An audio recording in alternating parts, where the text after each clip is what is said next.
Now let's look at the next situation. And here we have some current flowing, I naught. The switch was down at the bottom.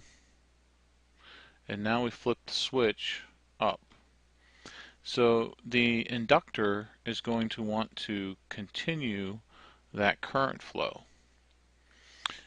And so this current I naught is going to be going around this upper path,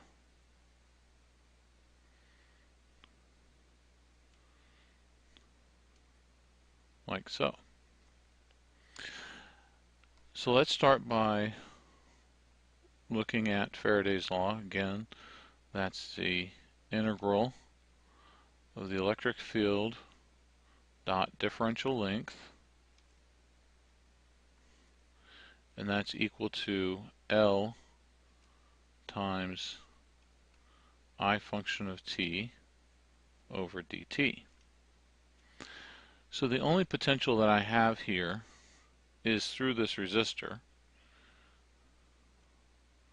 plus minus, and here I'm going to be looking at it from this the standpoint I'm going to have I function of t is times r is equal to negative L di function of t dt. Now remember that in this case I would normally have a negative I function of t r, considering the way I'm going.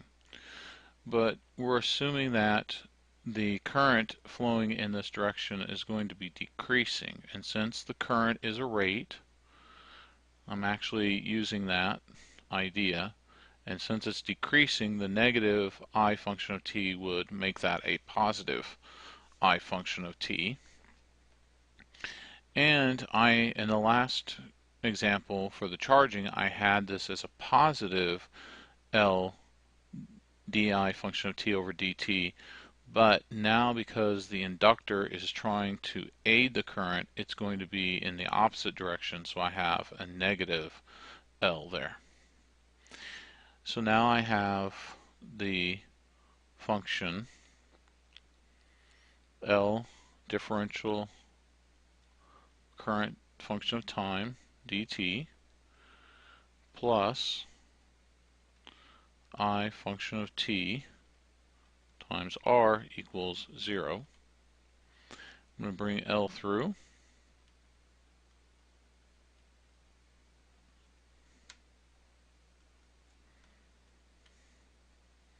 And I'm going to bring this on the other side.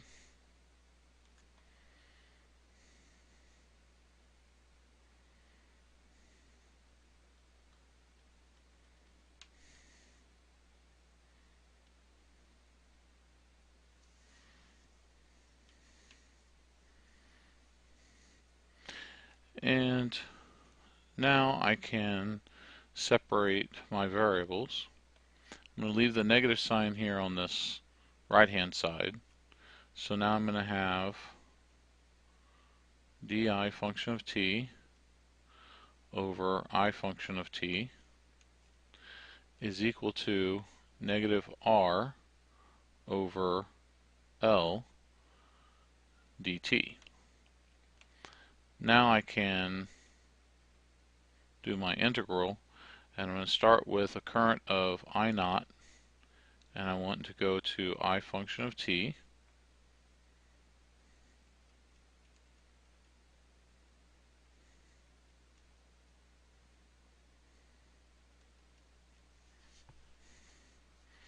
And my integral on the right-hand side is going to be from 0 to t, negative r divided by L dt.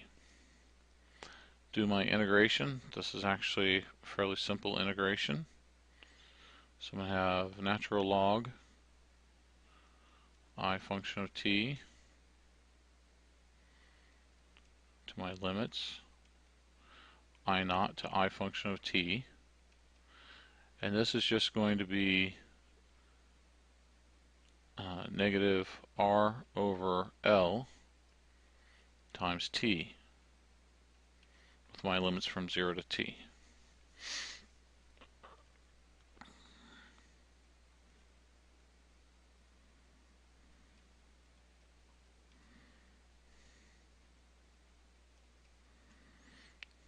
Put in my limits.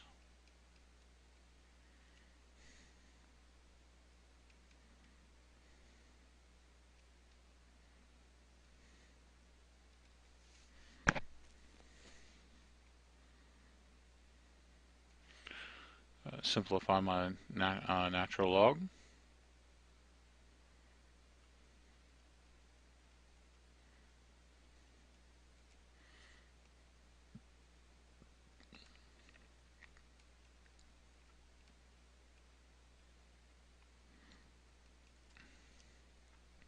Exponentiate both sides.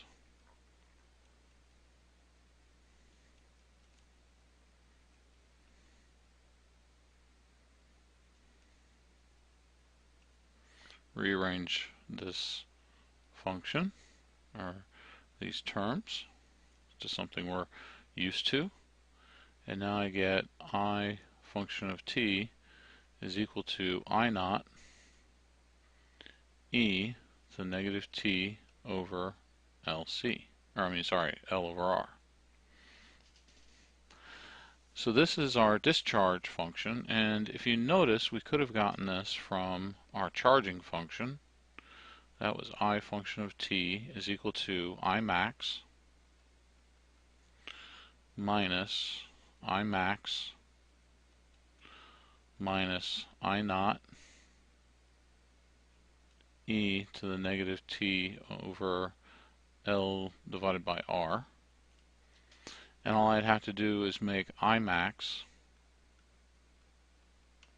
go to 0, and if that's 0 and that's 0, then the negative comes in. Negative times a negative is a positive, and I get to the equation for the discharge of a capacitor. And again, tau is equal to L over R. So these two equations help us to define the charging and discharging of inductors.